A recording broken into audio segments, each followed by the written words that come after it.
Dobar dan and lep pozdravljeni. That's as far as my Slovene goes. I know some, but not good enough. Very happy to be back with you. From the beginning, I am not an energy expert in any way. And my hope that today I will share with you two different sides. Number one is the academic side, the research side. And number two, after my life in academia, I went to business. And for the last 6 years, I work in mining. Mining, specifically energy-dependent mining, because all of our metals are produced using energy, not anything else as a technology. So, electricity as a technology. So I want to speak about what happens with your clients, what's happening in the bigger world, what is going on, not only at the end consumer, because we heard beautiful examples today of end consumers, the 10 cars that arrive in Croatia and kind of kill the situation and suck the grid, and the end consumer who's choosing between charging at home and charging in the city. I want to speak also about the business as a consumer, because a lot of the consumers are big businesses that produce products and services, and what is happening with them. And as I was thinking about the topic of today, and development, sustainable development, strategy, and innovation, the closest I could get to the title of this talk, and everything I have to say is in this title, which is, why do we have to reinvent ourselves and our companies every 3.5 years? So how did I come up with this conclusion? As I mentioned, about 6 years ago, I was a professor right here in IDC Bled School of Management, and a big mining company, a 75,000 people company, said, everything you say is beautiful and interesting, but it's crap. Can you actually come and prove that it works in real business? And when I started looking at that company, that was at that point going through very severe stress, it was this close to bankruptcy. Cash flow predictions for 2014 were showing 14 possible bankruptcies in 1 year. It was very close to death. I was asking myself a very basic questions. What do we know about sustainability on the ground? What does it mean to be sustainable, able to sustain, able to be there tomorrow, especially for business?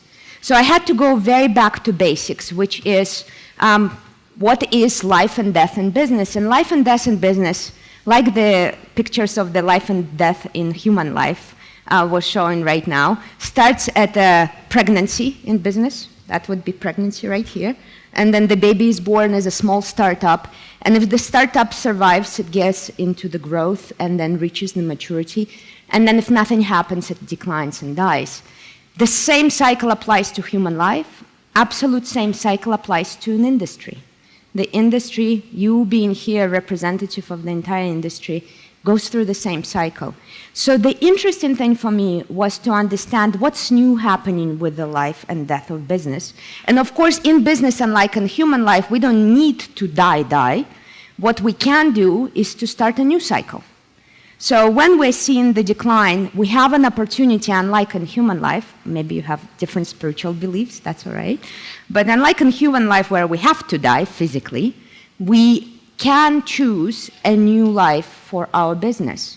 And the research is very conclusive. If you start a new life cycle for your business or for your industry at the decline, the chances of you ever going back to the level of your performance are only 10%. That means we need to start a new cycle, not when we already see it's time, but long before we get to the top level. And if your people are running and working hard, like the project we showed today, very complex project, and they're working very hard to bring your company to the top performance, and just as they're about to see the ray of sunshine and hope, and saying it's time for us to relax a little because we're reaching the top, you come in at that point and say, and we start a new life. What do they say? Heartbreak, yeah. The worst I've seen among our people when I came to Congo to say that we're starting a new cycle was, are you smoking something in the XCOM? That's an actual quote. Are you smoking something up there? Are you bored? Do you understand what we're going on through? And the reaction is very understandable. Dr. Granich started with fear and the concept of fear. Fear is a very natural reaction when we deal with transformation and change. Biologically, you all remember from your biology courses the fight and flight syndrome. Notice none of those is hooray syndrome. When we deal with change, when we see something threatening, we don't have a biological response that says, yay, finally, new era is here, e-mobility is here, I'm excited. Biologically, we're designed to be very afraid of any kind of change, to be either fighting it or running away from it. And since most of our employees cannot really run away, they have families and they need to pay their bills, they run away here. They come to meetings, but they're not there. They come to events, but they're not there. They're making shopping list plans and vacation plans at the meetings because they are already not there. So, yes, we have an option to survive again and again and again, but an interesting thing is happening that I didn't understand before I started working in business on the ground, which is how often do we need to start a new cycle? How often do we need to introduce a new business model, a new technology, a new complex project? How often should we have a 10-year plan? Should it be every 2 years? Should it be more often, less often? So we started looking at the data, and we now do this research every year. So I will show you the original starting point and then the data from this year. And the numbers were very, very surprising for me. So for the most of 20th century, the average life cycle for a business was 75 years. Meaning from the startup to death, and the death would be either bankruptcy or merger and acquisition. From startup to death, 75 years. That meant that we had 37 and a half years to the top and 37 and a half years to the bottom. I could have graduated from Ljubljana University, enter your business, work in your business my entire life, retire from your business, and never see a single change in my life. All of our education systems are designed for that. All of our management systems are designed for that. And by the way, all of our electricity grids and the way we think about centralized energy production is designed for that, for long, predictable cycles. The problem is that already in 1989, beginning about 1989, that cycle went through significant transformation. Instead of having very long life cycle, already in the late 80s, early 90s, we started a shrinkage where from 75 we went to 15. Instead of having almost 40 years to the top and 40 years to death, suddenly we had only about 7.5. Of course, these are average numbers, so for different industries it's slightly different. There are industries like yours where we're talking about big CapEx cycles, very long processes, very complex technologies, so average-wise you would be a little bit longer. If we talk about telecommunications, services, and so on, the cycles are super short, but the average is still the average. Even from 75 to 15, that is a monumental change, and that's already end of 20th century. Our question was, what is that number today? What is that number, not in 1989, 30 years ago, but today? So we started doing research, and we asked companies around the world, what is that number today? And that's the result for 2018.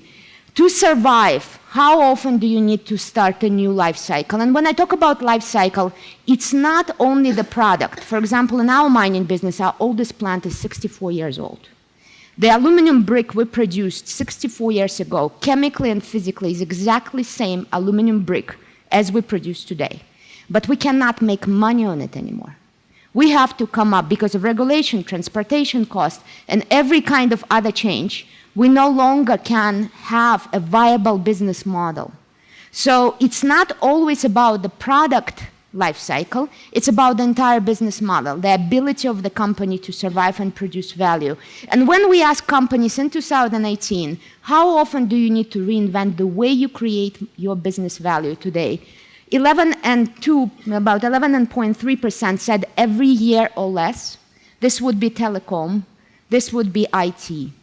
About 33% said every 2 to 3 years. This is right now banking, retail, and tons of other companies. And bulk of the companies said that it's about every 4 to 5 years. A lot of manufacturing is in this area. Notice very, very few companies say that they need to reinvent every 6 to 10 years.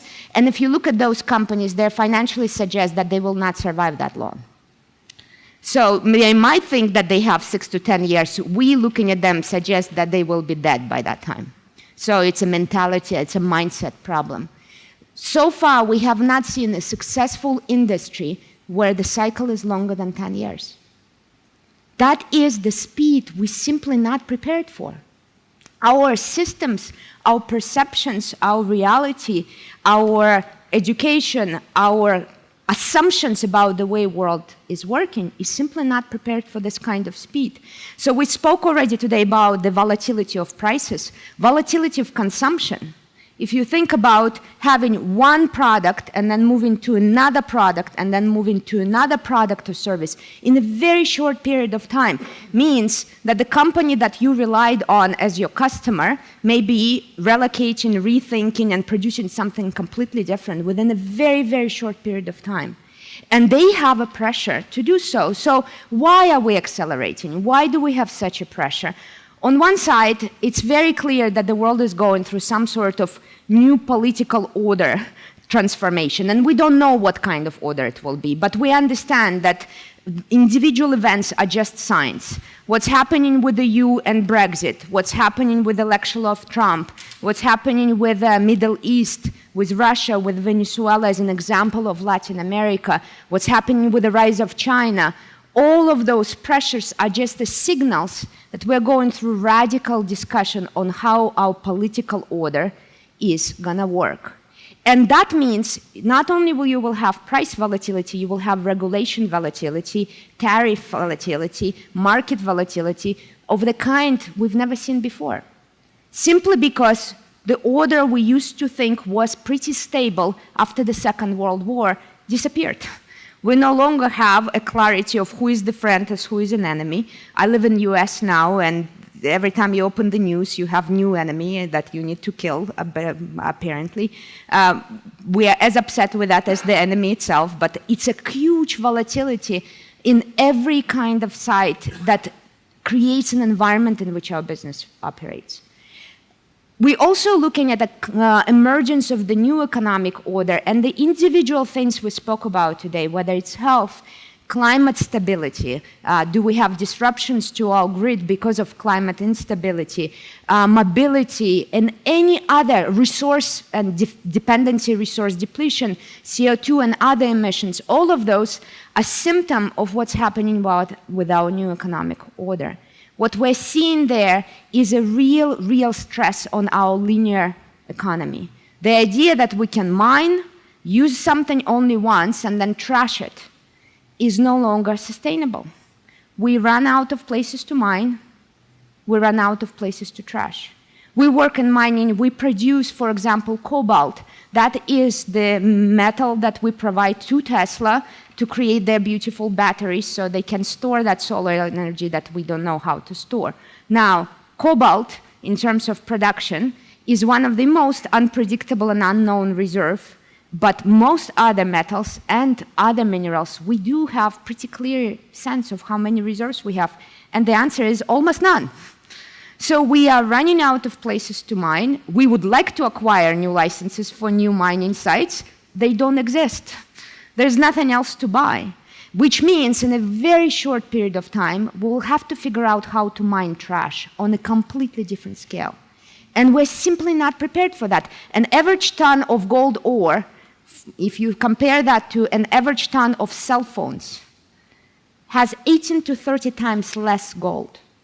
We should mine cell phones, not gold ore. The problem is collection. Collection is transportation. Transportation is energy. Currently, it's too expensive to mine trash because of the logistical problems. We will have to figure out how to mine something else. But of course, there are other elements, which is we are collectively inventive a different economy. And when we're inventing a different economy, we're going through a lot of experiments and we're going through a lot of failures. We currently, in the way we are developing our managers, in the way we are teaching our kids, having a lot of experiments and having a lot of failures is simply not something we support. When was the last time your kid got a 5 or 10 for the best failure in class? Just doesn't happen. When was the last time you were getting a bonus in your company for the best company failure of the year? Just, it's laughable, right? It doesn't happen. The issue, however, if we go through this kind of transformation, we have to allow a different level of mistake, which is, again, we're not prepared for. We're also going through a completely new social order. When we talk about the new generation, and we are both looking at them as our employees and our consumers, they are demanding a completely different reality.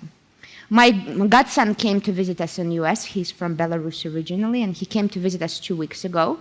And we're driving through Columbus, Ohio, and we asked him what kind of car he likes, and he's like, I don't like cars. And my husband almost flipped because he loves cars, and he's like, what do you mean you don't like cars? What?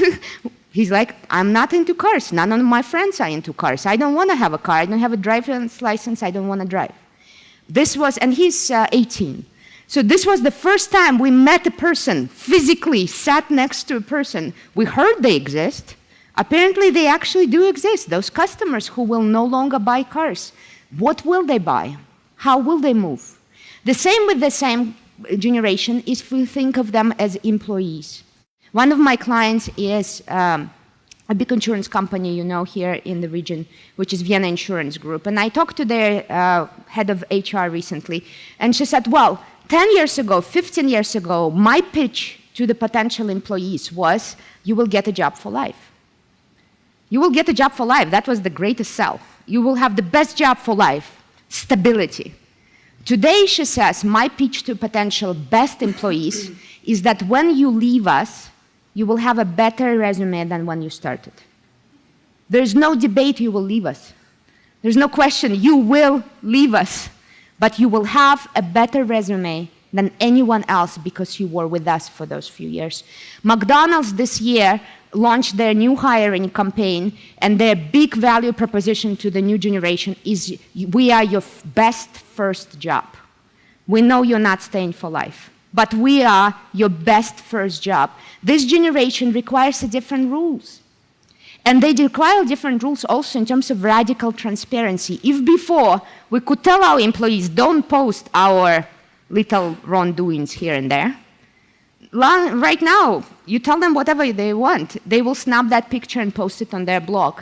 So we cannot pretend as if we're living in a bubbled world. Our employees, not only the beautiful media and the nonprofits that are here and the scientists are here, will out us. We ourselves will out us because our employees, our youngsters, we call them Generation Y, not only as a letter Y, but Generation Y, because they want to know why for everything. They need a purpose, they need an excitement, they need an idea, and they also have this different definition of what it means to be an employee. So we are speeding up in a completely different level, in a completely different way, and the question is, are we prepared? Are we prepared for the world when we no longer have 40 years of a life cycle for an average company? What does it mean, for example, for the energy needs of the future? How can we predict and understand those energy needs if the company will now be a new company every 2 to 3 years? What kind of consumption can we imagine and how it will be distributed throughout the geography? Can we create greater flexibility so that we can allocate and circulate the energy through the system in a way that meets the demand the moment the demand shows up? It's a completely different world, but the starting point is always a mindset. And the mindset is something that really is, we struggle in our mining business, we struggle when we work with our consulting clients, because I myself don't have that mindset. I grew up right here. I grew up in the Soviet Union, right here. And the Soviet Union is something that doesn't change. It stays, and it will never collapse. It will be there forever. But I grew up in Soviet Union. I moved to US in '98. I came here to Slovenia in 2007. My daughter is little Gorenka. She speaks perfect Slovene. And we're back in the US right now. I asked her, what did you learn on the first day of school? And what did your classmates, your American classmates learn on the first day of school. And I wanted to compare to that what I learned on the first day of school. And no matter what country I visit, whether I'm in Congo, when I'm in China, I'm in Mexico, I ask the same question. What do you learn on the first day of school when you're 5 or 6 or 7? And the answer is radically similar. What do we learn? Sit down, shut up. And those of you remember your children at 5 or 6 or 7? How normal it is for a 6-year-old to sit for 40 minutes?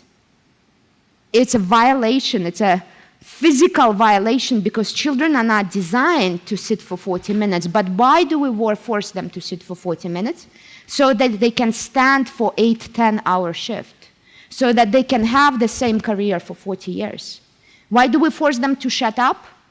Our brain is not designed to have a linear thinking inside. When I think inside, I don't have a sentence. I don't say, I am in Ljubljana now. That's not how my brain thinks because the different parts of that sentence are located physically in a different part of the brain. The spatial awareness is very different from the language awareness and on and on. The way I make sense of the world is by speaking or writing, by making sentences. So we shut our children up so that they don't make new ideas because those ideas will not be necessary. Why would they be necessary if for 40 years we'll do exact same thing? So my problem is I understand this intellectually, but I hate it. I like stability. I like having predictability. I want prices to go back to normal. Why are they so volatile? Why did we have to look at the iron ore prices going down 70% in 2015, killing our beautiful budget that we worked for 3 months on? I want them to be stable. The problem is they won't. They simply won't. But I am questioning my own and my company and all of our collective economic mindset, and that mindset has something to do with this date. So what is this date? You can guess many different things. I won't force you. The basics of that date is April 15th, but the year is not 2012, it's 1912. What happened on April 15, 1912? Titanic went down, absolutely. And when you ask yourself and look at the data, the actual court recordings, the scientists studying what happened at Titanic, and you ask yourself, why did Titanic sink? Why did Titanic sink? The surprise is that it was not what we normally think about. It was not exactly a technical problem, even though we love our technical innovation and technical teams and technical solutions. It was not exactly a skill problem. The person who was at the wheel at the moment of the collapse, he was 39 years old. He was a first officer. His name was Murdoch. And he was industry-wide, not only for this company, but industry-wide known as a person who is perfectly avoiding crashes.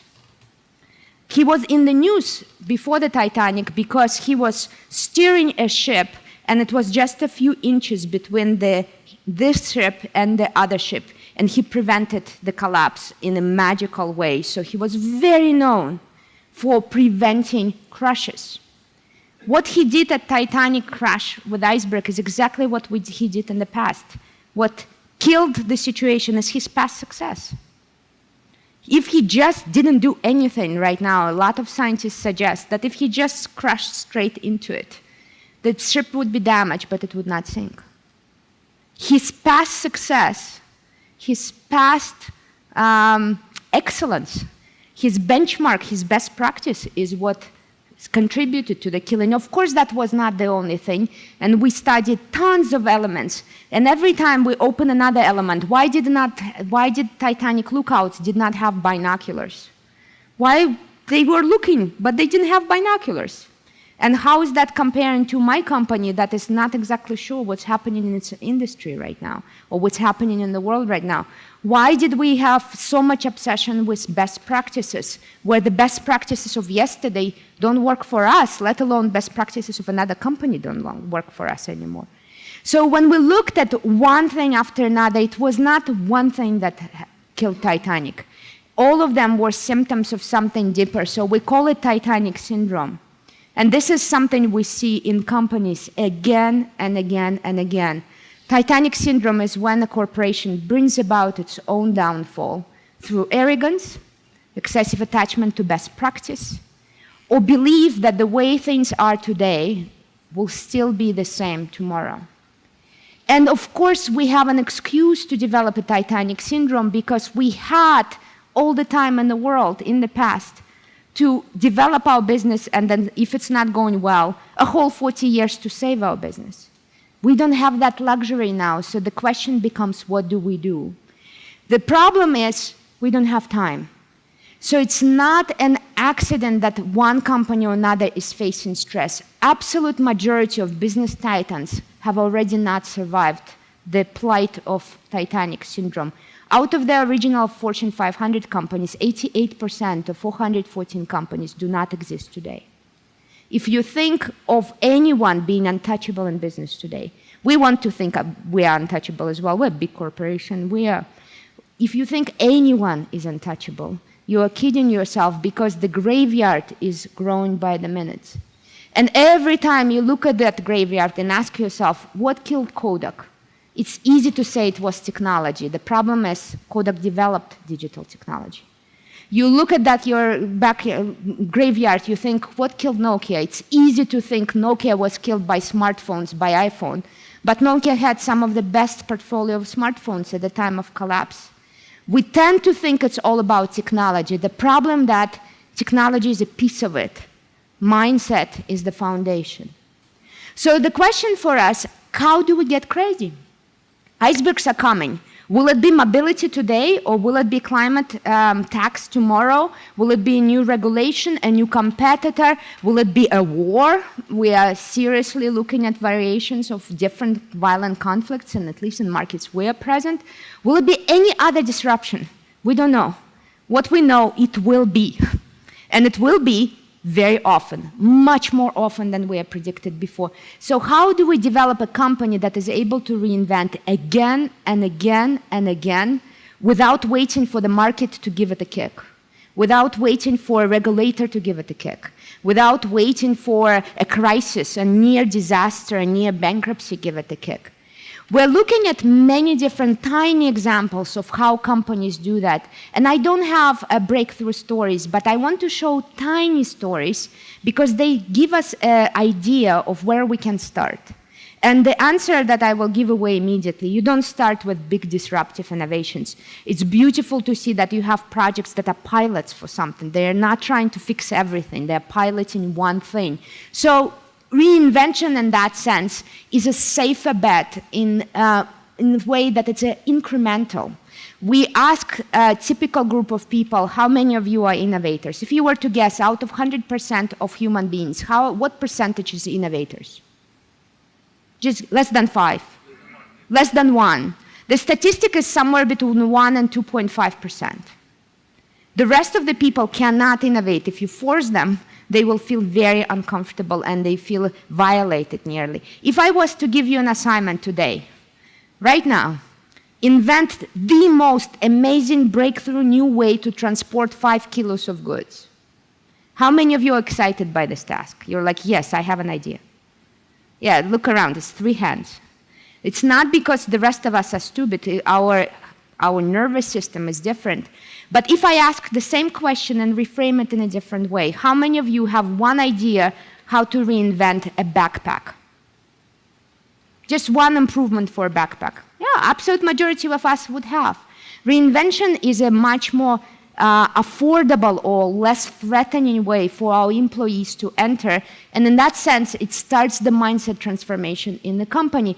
So any challenge can become a reinvention point. And right now, we're looking at least at 15 different directions. Every company has its own cocktail. What will be your combination of points on this wheel will be unique to you.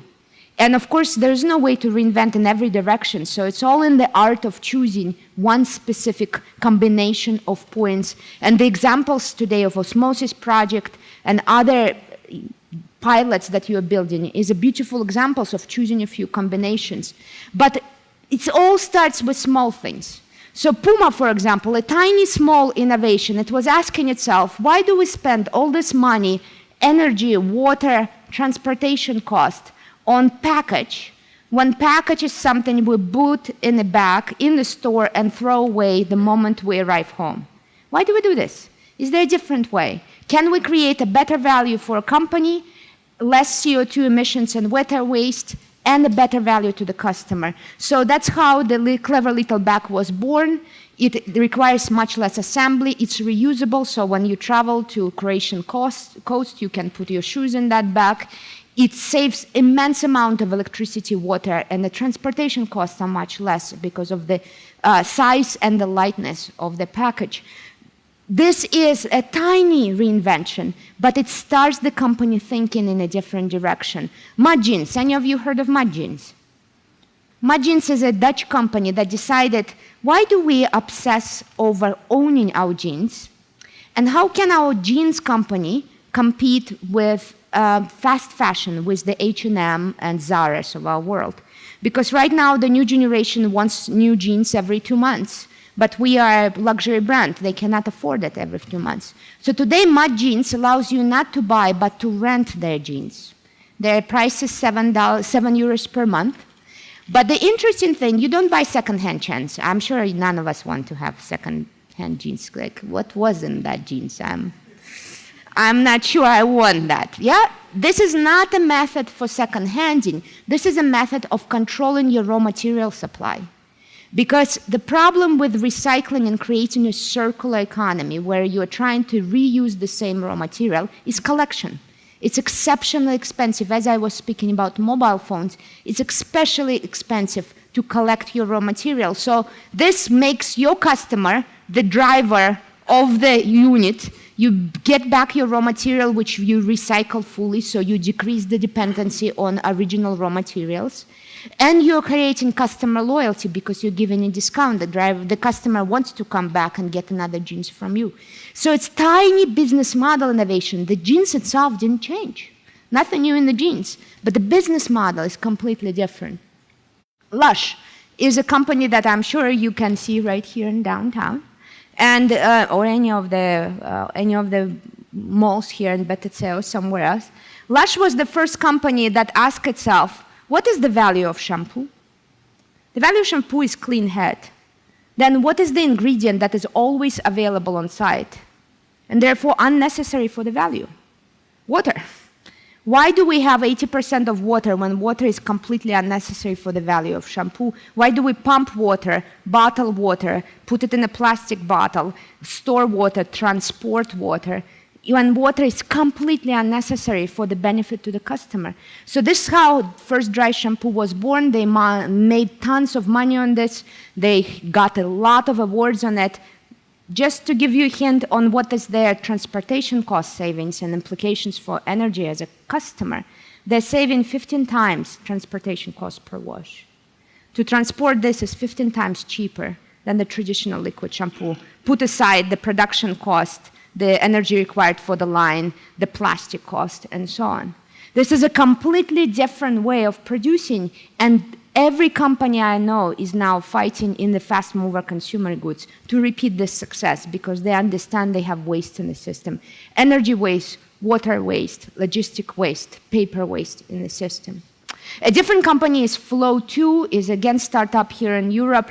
They are Airbnb for business. What does it mean? All business has unused capacity. I'm sure you have unused capacity. You have equipment that you don't use 100% of the time. You have buildings that are not full 100% of the time. Even people skills that are not used 100% of the time. What if you could rent them in an insured way to another business next to you? It creates a different energy for you. It also creates community development, because if a small business wants to buy its own excavator, usually it doesn't have enough finance to pull it off. But if there's one excavator for 5 businesses, it creates a sharing model. Multi-spaces are the same idea. Why do we spend so much energy and resources on real estate where most of us are no longer at our working space most of the time? How many of you are at your actual desk 100% of your working time? 100%. 90? There's one person. You're here today, so it would be like 99.99. Yeah, so 100%, 90%. You're at your desk 90% of your working time. There's one person, 80%, 70%, more, 60%. More, 50%. 40%? Majority are at about 40% or less. Why do we buy real estate, heat real estate, cool real estate, equip real estate, where we're using it about 40% of our time? Companies are asking these questions and they will demand a different answer also in terms of what is the support, infrastructure support for those different offices. And of course the question becomes, how do we generate enough excitement about our employees to be the reinventors they have to be, to create the culture that we need for continuous reinvention to survive the speed of change. So this is a story from Danfoss Strata here in Slovenia, which became the standard for the whole company already. This is one of the rare times when the innovation didn't come from top down, but came from a beautiful team here in Slovenia. So they created this process called 24 IDEA, where they were able to go from an average time to patent of about 2 years. So from the development to patent, about 2 years. They now had the first success where the average time to patent is about 100 days. How do they do it? They bring anyone who has an idea to a room. They give them a chance to pitch it for 90 seconds, and then they select the best ideas to work on for 24 hours. Then they pitch the ideas to the board. The best ideas get 90 days to implement. It's not like you pitched your idea and you're off. You actually have to implement it. So if you had a crazy idea, you better buckle up and make it happen. But it is all back to financial, the economics that we heard about today. It has to have economic sense. So this is the way to have a very honest economic relationship between the technological idea, business model, organizational idea, and the financial sustainability that has to be there for business. And to close, as a final example, is the most tricky example that makes me laugh every time I talk about it. You all, I'm sure, use CAPTCHA. This is a thing that shows up every time you're trying to log in a new environment, and it needs to prove that you're not a robot. It's kind of a wiggly word, changed word. Yeah, you know what I'm talking about? So it looks like this. You have a strange word, and you need to type it up to prove you're human. Now, people who do use CAPTCHA all do that on a computer. Because they're doing it on a computer, they're all literate. The computer is powered up by their own electricity. They're using their own intellectual power. If you collect how many people around the world do this every day, it's in hundreds of millions, and it's an average 9 to 12 seconds that they spend doing this. That's 12 seconds of energy lost. So a company called reCAPTCHA came up with a way to harness that energy. So you get a normal word that you're supposed to unscramble, but the second word is not a word at all. It's a picture from a book that needs to be digitized. It's not digitized automatically because it has some drawing on it or some other damage. So the mathematical algorithm shows these two pictures to all of us simultaneously around the world and calculates probability. If you wrote the second word correctly, you probably wrote the first one correctly as well. So for a few years, all of us have been digitizing books for free for Google. Maybe you feel a little abused right now. But think about the intelligence in this idea. If there's already waste of energy anyway, can we harvest it and find a different use? Alternatively, if you're trying to digitize books and you have a book digitization service, what would you do? You would get a big office, heat it up, cool it up, get computers, get employees, pay them salaries. All of that is unnecessary. You get this for free. And just to make you feel a little bit better, he did make up for this. So his second product is called Duolingo. Any of you use Duolingo? It's an app, a free language app. You will learn language with your child for free through gaming technology. And later on, you will also translate for free articles for CNN, BBC, and many other corporations. Sorry, still a little bit of abuse. What is common between all of this? What is common between all of these examples is the idea that we have a speed of change we've never looked at before. And when we have that speed of change, we have to expect completely new ideas, out of a left field ideas, coming much faster than we prepared for. We have to figure out a way to build this into our system for preparedness for speed of change, not to be an accidental project, to be one-time event, to be an ad hoc kind of solution, but to be part of a system. And in that sense, reinvention doesn't happen on its own. It requires a lot of conditions for it to be successful. So for your industry, I want to leave you with 3 questions on how do you make this systemic for each of the individual organizations that is present here, but also for the industry as a whole, because you're lucky that you're brought together as a collective right here. So number 1 question I want to pose you is what should be the balance between the incremental reinvention and radical disruptive change in your business?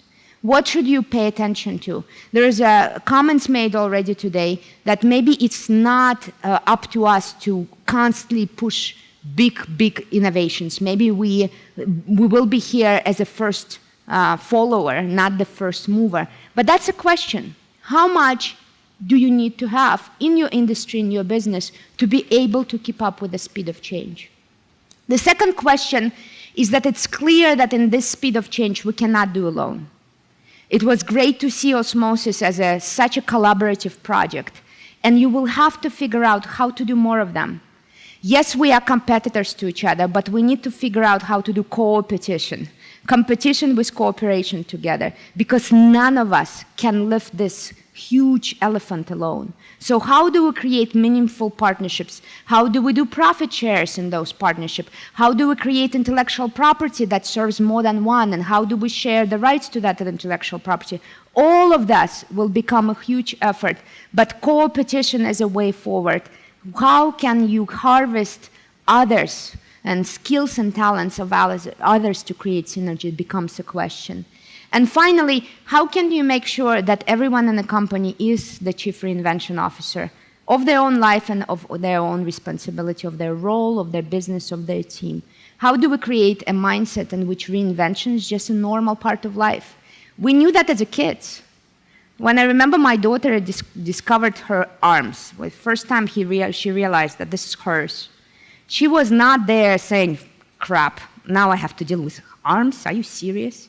But that seems to be the business response every time we have something new. So when we were children, we were not surprised by something new, by something demanding, by something disruptive. As businesses, we have been conditioned through school and college and the way the system is set up to be a bit more disturbed when change is coming. How can we build that mindset and awareness so we are prepared for whatever is happening? As it was said in the first lecture, big changes are happening. How do we prepare at the systemic level? With that, hvala lijepa. It was wonderful to meet you. Thank you very much.